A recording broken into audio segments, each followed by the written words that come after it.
El hígado no debe tener grasa. Si tiene grasa, ese hígado está enfermo.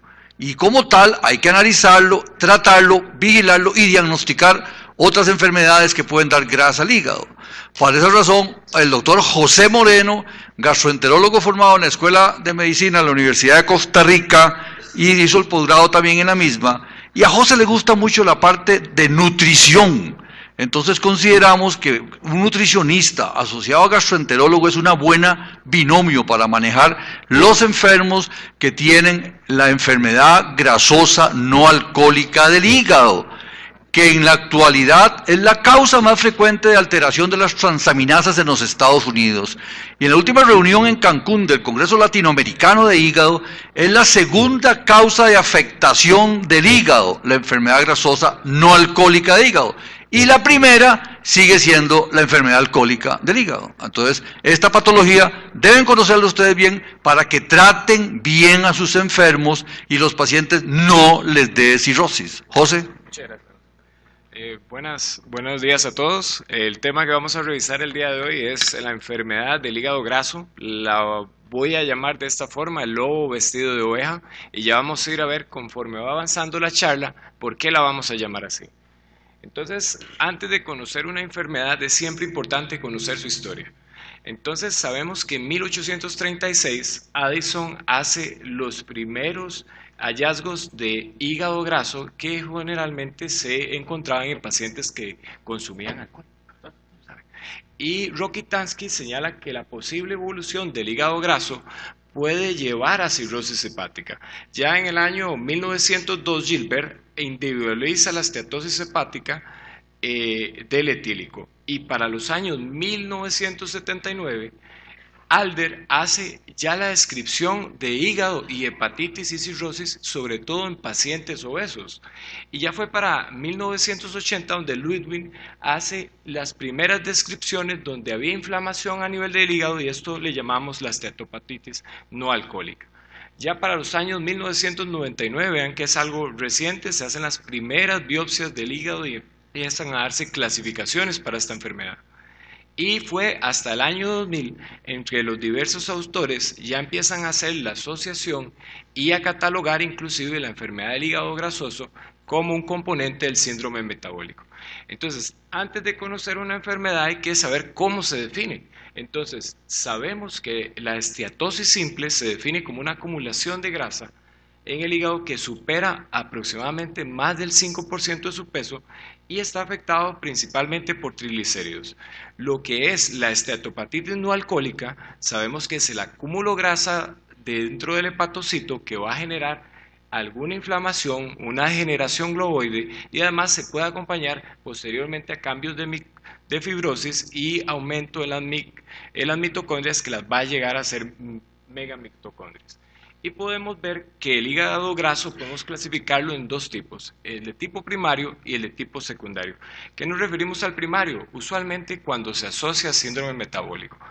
En los que son secundarios se presentan otras causas como medicamentos, cirugías derivativas, infecciones virales y nutrición parenteral. La epidemiología es algo que también tenemos que conocer porque es una enfermedad que cada día va en aumento. Entonces sabemos que una prevalencia global o mundial lastimosamente no la tenemos porque no existen estadísticas formales en los diferentes países de nuestro mundo. Pero sí sabemos, sobre todo en Estados Unidos, que llevan muy buenas estadísticas, que la prevalencia es mayor en hispanos, hasta un 45%, en caucásicos hablamos de un 33% y en afroamericanos es un poquito menor, de un 24%.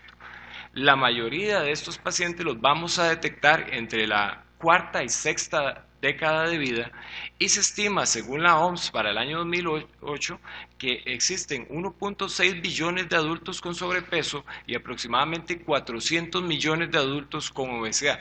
¿Y qué significa esto? Que el 75% como promedio de los que tienen obesidad tienen hígado graso.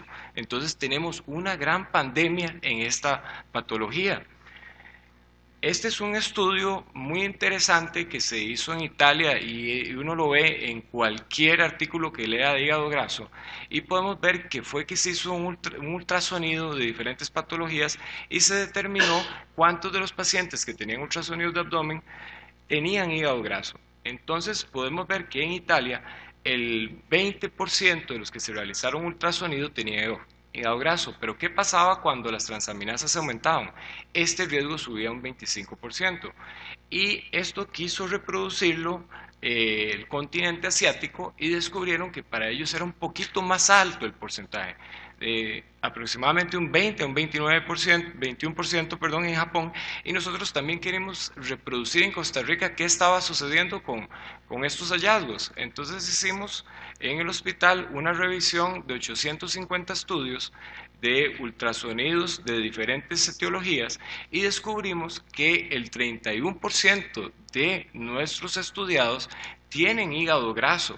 Entonces es todavía más alta y más frecuente la asociación de hígado graso en nuestros pacientes que los que se han determinado en otros países. Y bueno, ¿qué pasó con estos pacientes? Bueno, en su mayoría eran mujeres, en un 67%, un 33% eran hombres, y las décadas corresponden a lo que dice la epidemiología. Generalmente 50 a 60 años son los que se vieron más involucrados. Y cuando vemos asociaciones con otras comorbilidades que todavía nos falta estudiar más, porque vamos a ver si tienen hipertensión, si tienen diabetes, si tienen otras patologías del corazón, podemos ver que el 77% de ellos tienen dislipidemia y solo el 23% no la tienen. Y cuando vemos de estos el índice masa corporal, vemos que en su mayoría de los que nosotros estamos viendo en nuestras consultas tienen sobrepeso.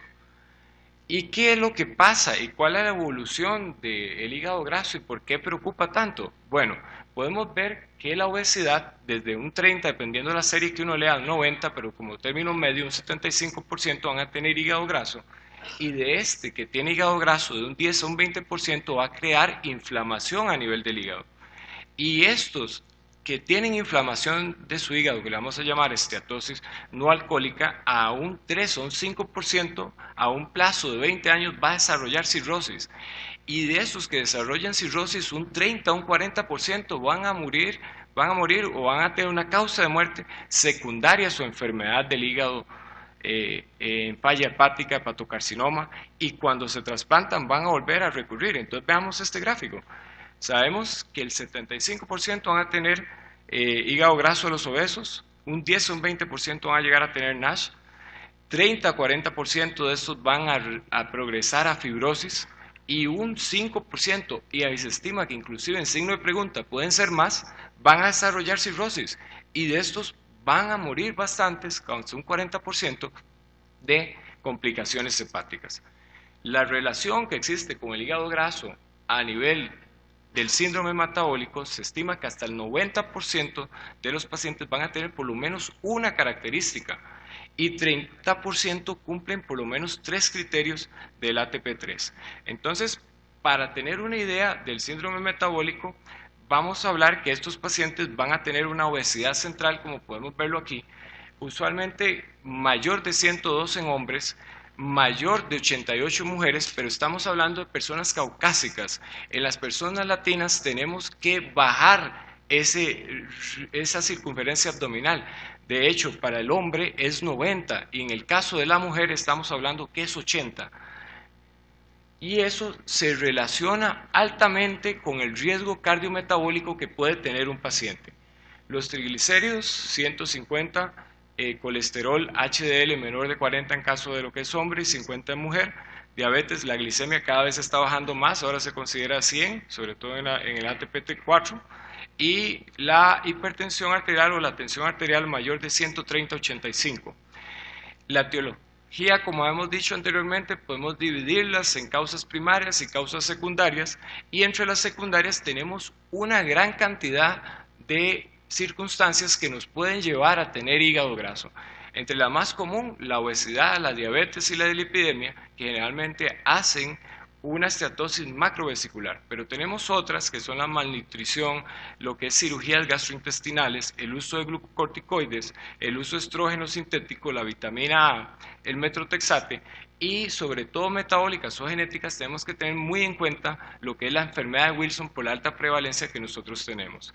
Y para otras enfermedades que también tenemos que tener muy en cuenta, sobre todo es el virus de hepatitis C, sobre todo el genotipo 3, es el que tiene mayor riesgo de producir esteatosis hepática demostrada por ultrasonidos.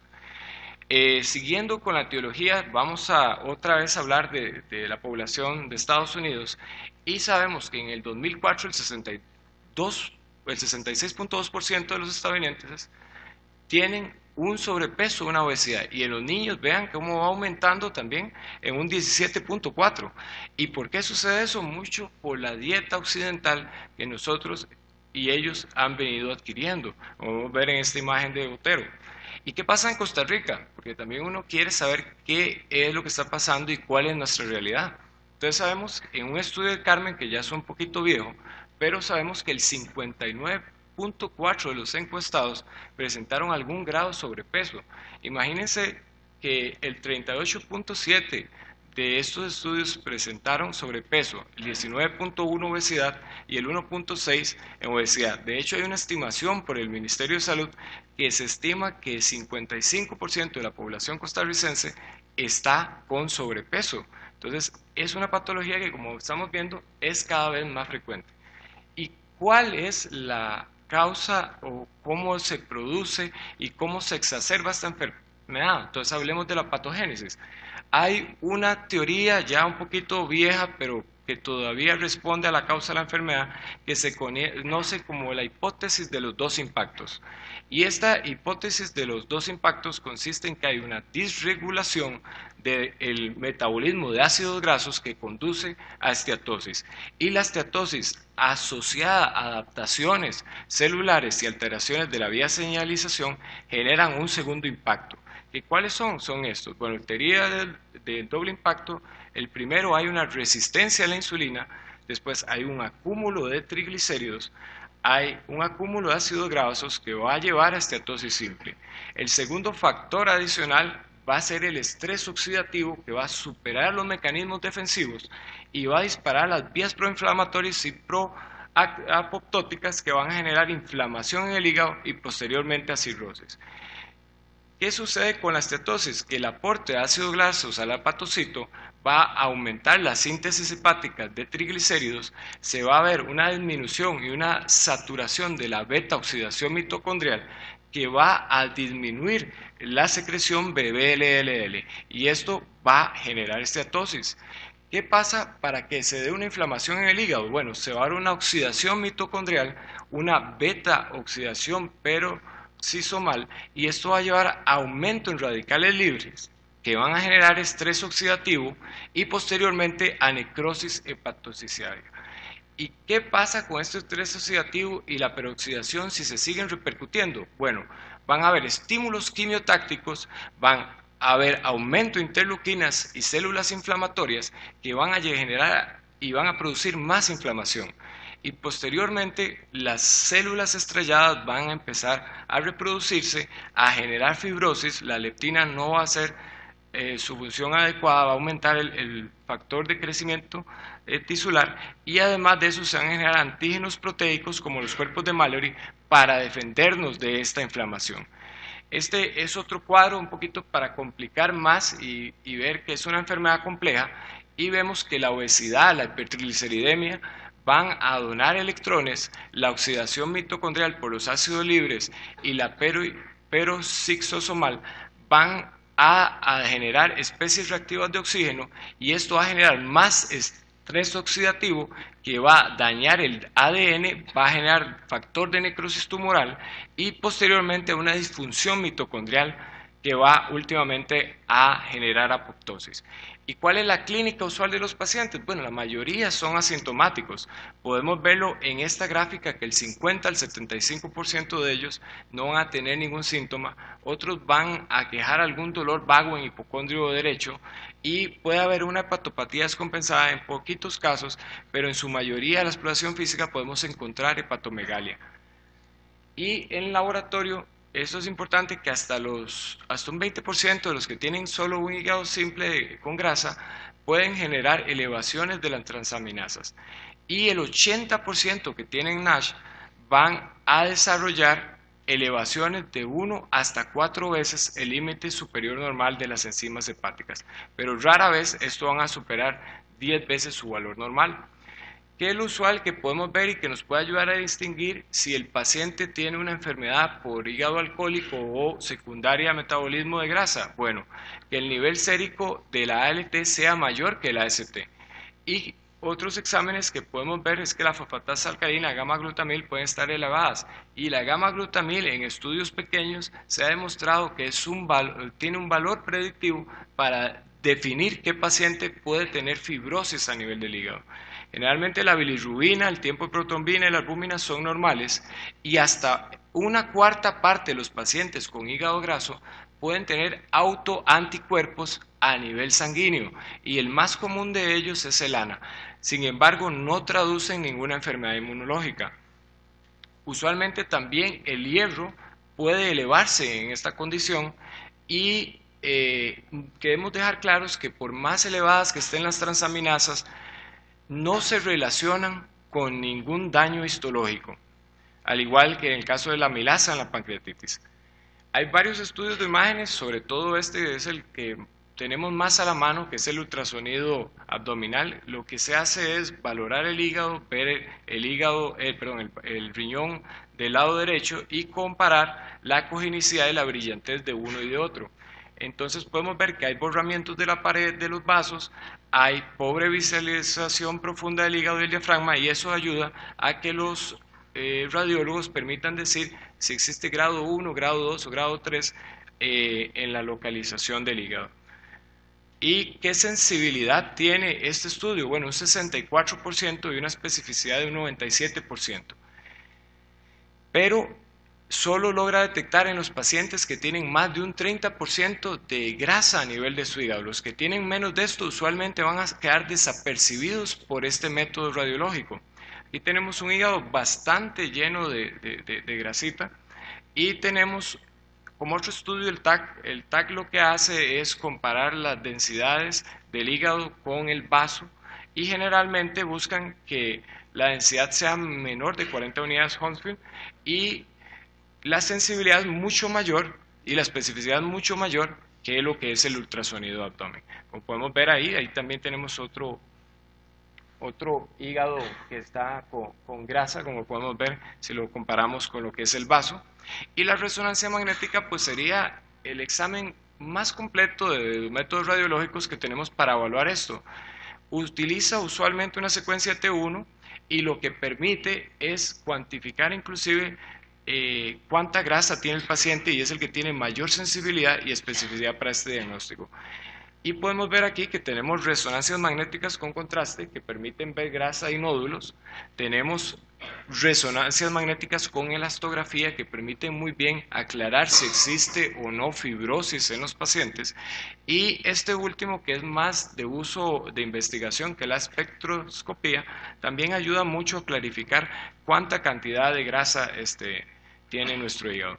Recientemente se ha venido haciendo más popular el uso de FibroScan, sobre todo para evitar biopsias del hígado. De hecho, tanto así que ya un hospital privado está por adquirirlo, y es un método similar a un ultrasonido en el cual se genera un pulso mecánico a través de una onda elástica a través del hígado, y tiene muchas ventajas. No necesita ayuno, la duración es de 5 minutos y se correlaciona con la hipertensión portal que pueda tener el paciente con la enfermedad.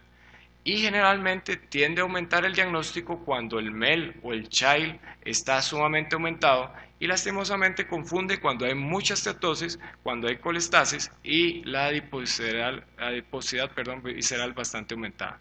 Pero esto nos sirve a nosotros para ver si hay un hígado sano o si hay un hígado cirrótico. Lastimosamente los estudios intermedios no los define claramente.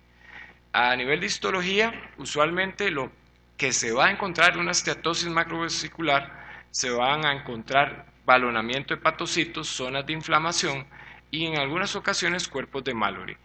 Y una pregunta que uno se hace es ¿cómo llega usualmente el paciente con hígado graso a la consulta? Bueno, como un hallazgo ecográfico ocasional con hallazgos de hepatomegalia, consulta por una hepatomegalia dolorosa, hallazgos de laboratorio alterados, derivado por un cirujano a la hora que se hizo la cirugía vio que había gran cantidad de grasa, o derivado por el clínico por un estudio de colesterol. Entonces, para llegar al diagnóstico, ¿qué podemos hacer? Bueno, hacer una buena historia clínica, explorar al paciente y definir si el paciente toma menos de 20 gramos, en el caso de las mujeres, al día de alcohol, o de 30 gramos en el caso de los hombres, según la Organización Mundial de Gastroenterología. Y otra pregunta que uno se hace es que muy bonito que uno le digan 20 y 30 gramos, pero eso cómo se traduce en la vida real, ¿verdad? Es algo complejo, ¿verdad? Nunca lo explican. Entonces hay una fórmula muy sencilla. Uno puede agarrar una lata de cerveza, ver el porcentaje de volumen que tiene de alcohol, multiplicar por los mililitros que se va a tomar y por una variable que es 0.8 y dividirlo entre 100. Eso le va a dar a uno la cantidad de gramos de alcohol que va a tomar en la bebida alcohólica. O de una forma muy general, una lata de cerveza tiene 10 a 12 gramos de alcohol usualmente. Entonces podemos manejarlo de esa forma. En algunos casos siempre es importante pedir pruebas de función hepática, además de eso hacer exámenes de síntesis hepática, porque unas simples exámenes de enzimas colestásicas o de transaminasas no nos van a indicar cómo está la función del hígado, y en algunos otros casos, por lo menos sería ideal en nuestro medio, descartar que no haya serología positiva por virus de hepatitis C o que no haya una enfermedad de Wilson con una ceruloplasmina, y hacer imágenes del hígado para descartar que no haya alguna otra causa que esté generando elevación en las enzimas. Entonces el diagnóstico, vamos a hablar de lo más simple hasta lo más complejo. Entonces existen biomarcadores séricos de fibrosis, que estos los podemos encontrar en prácticamente cualquiera de las páginas de calculadoras médicas, como el April Fibrotest, que ayudan a predecir si un paciente tiene fibrosis.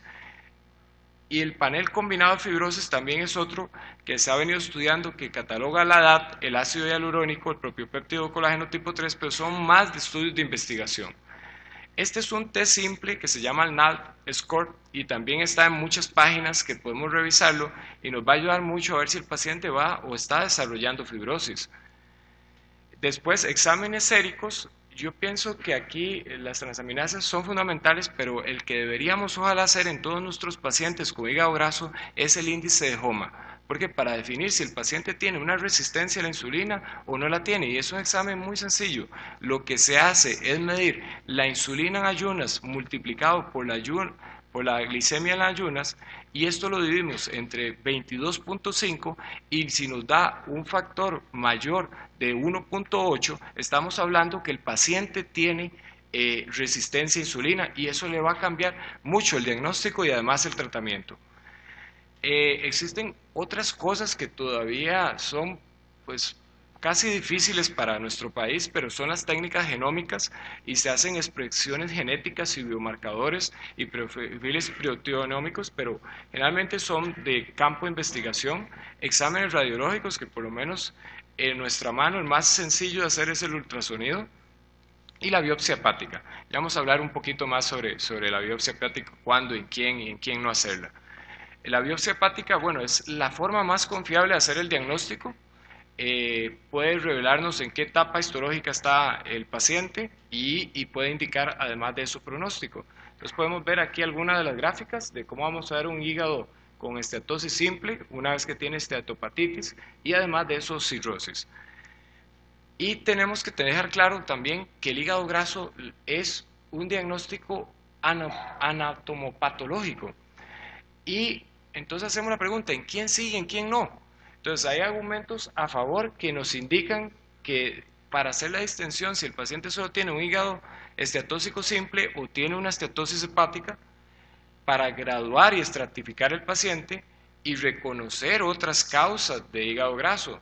Argumentos en contra, que pueden haber frecuentes errores de muestreo, que es riesgoso, que tiene un alto costo y puede ser que no nos aporte mayor tratamiento al que ya le estamos dando al paciente.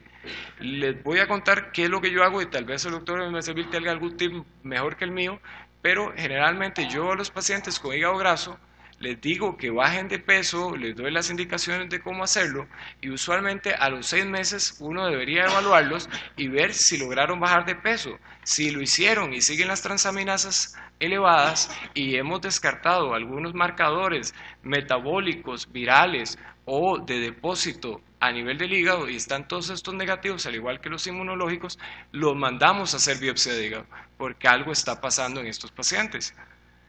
Esta es la clasificación hepática que la vamos a repasar muy rápido, que está la grasa sola, como la podemos ver en esta imagen al lado derecho, y la grasa más inflamación, donde ya empezamos a ver células inflamatorias, la grasa más balonamiento hepático, y la grasa más fibrosis con infiltrados polimorfonucleares y ya cuerpos de Mallory, que es una de las etapas bastante avanzadas del hígado graso. Y tenemos marcadores, como hemos dicho anteriormente, no invasivos, en el cual les recomiendo y sugiero buscar en las calculadoras médicas este fibrotest. Está en muchas partes de las páginas web y tiene una sensibilidad y especificidad bastante importante. Otras pruebas, como lo que son de hidropiandrosterona, el ácido hialurónico, que son difíciles de evaluar en nuestro país y son sumamente caros. Y quiero dejarles en cuenta que hay pacientes que tienen hígado graso y que van a evolucionar mal. Entonces, estos pacientes usualmente son los que son mayores de 50 años, los que son obesos, los que tienen diabetes o resistencia a la insulina y tienen hipertensión. Y además de eso cuentan con una AST mayor que la ALT, que decíamos anteriormente que siempre era mayor en el caso de ellos la ALT, o que tengan un ALT mayor de 2 veces el límite superior normal, o triglicéridos mayores de 155. Y si se les hizo biopsia, que tengan severa estatosis, que tengan actividad necroinflamatoria o depósitos de hierro en la biopsia. Siguiendo con la historia natural, ya habíamos mencionado al principio que no es una enfermedad tan benigna y que la habíamos catalogado como el lobo vestido de oveja, y ya vamos a ver por qué razón. El NASH generalmente se mantiene estable en un 34, un 50%, y en algunos casos, cuando se lleva bien la dieta y se mantiene un ejercicio de forma constante, mejora en un 16 a un 29%. Pero, ¿qué es el problema del hígado graso? De que, como podemos ver en esta gráfica que está sumamente cargada, hay muchas patologías que son asociadas al hígado graso y otras que las desarrolla el hígado graso. Entonces vean que son bastante las complicaciones que podemos tener con un paciente que ya tenga hígado graso y su síndrome metabólico. Complicaciones de hiperinsulinismo, tenemos complicaciones de dislipidemia, tenemos complicaciones de enfermedades renales crónicas, tenemos además de eso estrés oxidativo que va a generar enfermedades de descompensación cardíaca y además de eso fenómenos tromboembólicos en estos pacientes que tenemos que tener muy en cuenta. Entonces, ya casi para ir finalizando con el tratamiento, debemos de considerar que esta es una enfermedad bastante compleja y así como es de bastante compleja, tiene muchos mecanismos que le generan la inflamación. Entonces debemos mejorar la resistencia insulínica, debemos utilizar antioxidantes hepatoprotectores, se deben disminuir los lípidos, se debe mejorar la obesidad y también tenemos algunos agentes misceláneos. Entonces, como el enfoque terapéutico lo vamos a dividir en una pirámide, vamos a dejar que la parte baja es la parte más importante de nuestros pacientes y de tratar a nuestros pacientes con composición calórica, actividad física, cambios en estilo de vida y terapia farmacológica y en un punto importante también dejar la cirugía. Y la estrategia debe ser individual, lastimosamente no tenemos una receta para todos los pacientes. Y podemos ver en este gráfico, que no lo vamos a mencionar mucho, pero vean la gran cantidad de medicamentos que se han usado o que se han tratado de usar para combatir el hígado graso. Entonces tenemos medicamentos que pueden afectar o disminuir toxinas, en la dieta, el ejercicio, que es el pilar de esta enfermedad, y medicamentos que regulan la insulina, medicamentos que bajan los niveles de colesterol, antioxidantes, flebotomías en caso de que tengan hierro aumentado, e inclusive medicamentos biológicos que son sumamente caros y que se han intentado usar en esta patología. Entonces vamos a empezar quizás con el pilar más importante, que es la terapia nutricional. En los pacientes que tienen hígado graso, tenemos que recomendar por lo menos una reducción de su peso del 5%, y en aquellos que tienen ya esteatopatitis no alcohólica, debemos recomendar una reducción más importante, que va a ser de un 8 hasta un 10% en estos pacientes. Y se aconseja en los adultos que esta reducción sea paulatina. Hablamos una reducción de 0.5 a o máximo 1 kilogramo por semana, porque se ha visto que reducciones más rápidas o más agresivas no mejoran a los pacientes, más bien los inflaman más y les ayudan a generar más fibrosis. Y por otro dato que también es importante y que debemos alentar a nuestros pacientes, es que tan solo bajar unos 3.2 kilogramos ya tienen mejorías a nivel histológica. Entonces hay que estarlos motivando, porque el 50% de los pacientes que se someten a una dieta de ejercicio, a los 6 meses ya no lo hacen. Entonces tienen que tener una buena motivación para seguir con sus buenos hábitos de vida. Esta es la intervención que deberíamos tener en todos: dieta y actividad física, algunos fármacos y en algunos, sobre todo con índice de masa corporal mayor de 35, con comorbilidades o mayor de 40, la cirugía. Y algo simple que podemos darle a nuestros pacientes: a veces la pirámide nutricional es confusa, entonces nosotros deberíamos enfocarnos en el plato de comida, que es más fácil de entender para nuestros pacientes, y decirles que ojalá la mitad del plato de comida sea de vegetales, que sea amarillo, verde y rojo, igual que el semáforo, para tener un plato más saludable, que un tercio de ese plato venga de carbohidratos y que otro tercio venga de lo que son las proteínas, y ojalá que sean carnes blancas idealmente. Y hay algunos datos, más que como nosotros somos un país cafetero, el café, por lo menos de una tacita o 2 tacitas al día, se ha visto que evita la progresión de hígado graso. Entonces creo que es una buena pauta decirle a las personas que si les gusta el café pueden tomarlo. El resveratrol es un compuesto que usualmente se encuentra en los vinos de uva. También tiene algunos estudios pequeños que ayuda a disminuir la inflamación hepática. Entonces también es algo que podemos sugerirle a los pacientes que pueden estar consumiendo. Antioxidantes: la vitamina E tal vez es la que recibe mayor importancia en los diferentes artículos y en las guías que uno revise, y es bien tolerada. Hay mejoras modestas en niveles de aminotransferasas, en la ecografía y en hallazgos histológicos. Inhibe el factor de crecimiento tisular y disminuye la actividad de las células estrelladas. Y la dosis recomendada es de 500 a 800 unidades, reduce las enzimas hepáticas y el balonamiento y la inflamación. Pero hay que tener ciertos cuidados al usar la vitamina E.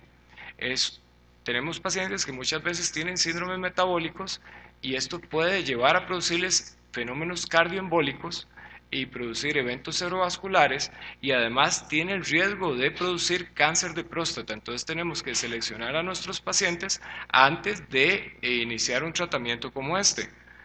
Y podemos ver en estudios de metaanálisis que en realidad es uno de los medicamentos que más ha demostrado que puede disminuir enzimas hepáticas, esteatosis, necroinflamación y además en algunos fibrosis. Los sensibilizadores de insulina, tenemos sobre todo 2 de mencionar de forma importante. Uno de ellos es la metformina, reduce la hiperinsulinemia, mejora la sensibilidad de la insulina y puede reducir en algún grado la esteatosis hepática, pero en modelos animales. No hay estudios concretos o fidedignos que puedan decir que mejora la fibrosis en estos pacientes. Entonces lo ideal sería usarlo, por lo menos en la institución, cuando los pacientes tienen hiperinsulinemia. En el caso de la rosiglitazona y la pioglitazona, son mejores medicamentos. La rosiglitazona fue sacada al mercado por fallas hepáticas y actualmente solo tenemos lo que es la pioglitazona. Se tolera bien, mejora la sensibilidad a la insulina, normaliza las pruebas de función hepática, pero tienen un inconveniente, que es que nosotros queremos que los pacientes bajen de peso. Este hace que suban de peso y puede aumentar la adiposidad corporal total, que afecta a la leptina y afecta a la adiponectina, y seguimos con un círculo vicioso.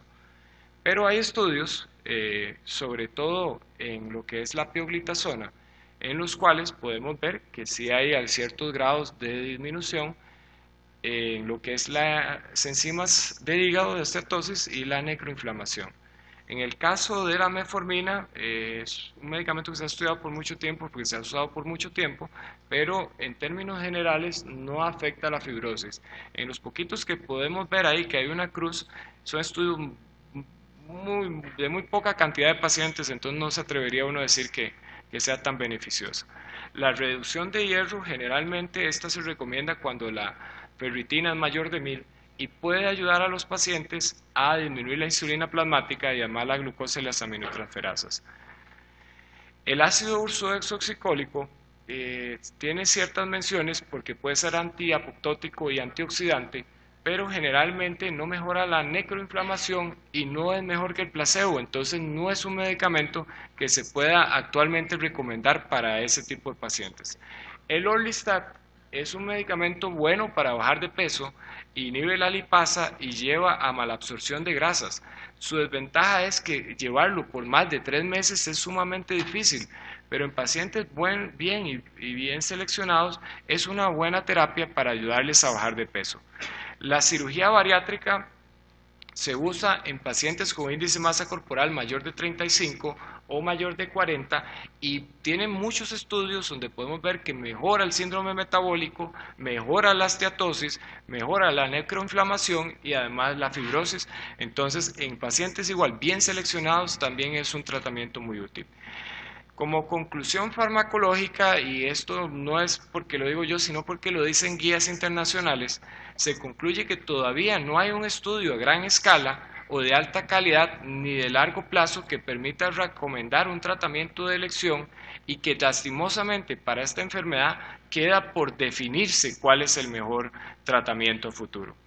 El trasplante de hígado, ya como última diapositiva, el resultado generalmente en ellos es bueno.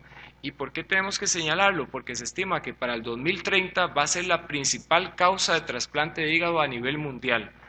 Y lastimosamente puede reaparecer una vez que se realiza el trasplante porque tienen mucho riesgo de ser hipertrigliceridemia, obesidad y tratamientos a veces con esteroideos. Eso sería básicamente lo de la charla y muchas gracias.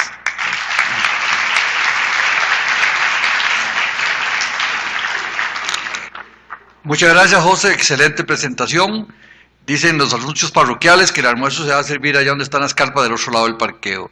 Recuerden, enfermedad muy prevalente, no es normal que el hígado tenga grasa y el tratamiento que el doctor Moreno dio es el que hay que hacer. El número 1, y que tiene muy poca adherencia, es perder peso. Y el segundo, vitamina E, y el otro es manejar el síndrome metabólico y también manejar las dislipidemias. Y evitar hacerle daño al hígado. En esta enfermedad no hay que quitar del todo el alcohol, pero dicen los expertos que en algunos pacientes, si uno les dice que toman más. Lo que se permite son 3 copas a la semana y no se pueden juntar en una sola. Y evitar medicación que pueda alterarlos.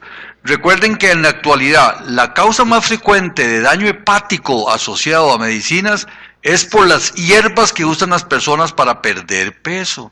Así es que no es una buena idea recomendar algo que pierda peso en base a medicina herbaria.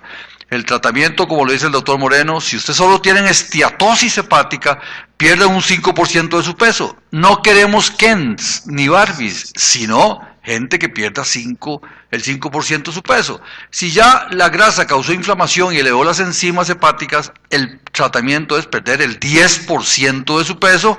Y como lo decía el doctor Moreno, si acaso una librita por semana, porque la pérdida rápida le va peor al hígado que perder lentamente. Y la otra, asocien vitamina E en todos los pacientes que tienen esteatohepatitis. La dosis, no sé, José, si será 500 o 800. Y en los pacientes que tienen esteatosis y muchos datos de síndrome metabólico, también se les puede dar vitamina E a dosis de 500 o 800 miligramos por día. En hombres, ténganle cuidado porque a veces vitamina E, algunas presentaciones que no son muy buenas, pueden dar un poco de alteración de la función prostática y crecerla o dar tumores. La otra es fish oil. Estos pacientes vieran que si tienen hipertrigliceridemia, es buena idea darles a omega 3, que es importante, o si no, aconsejarles que coman bastante pescado. José, ¿cuánto de vitamina E? Antes, inicialmente, se empezaron los estudios con dosis hasta de 1.200 unidades. Lo que pasa es que se vieron que había más efectos secundarios, entonces cada vez se sigue la tendencia de hacer dosis más bajas. Entonces esperamos que ojalá las dosis sean de 400 y máximas de 800 unidades por día.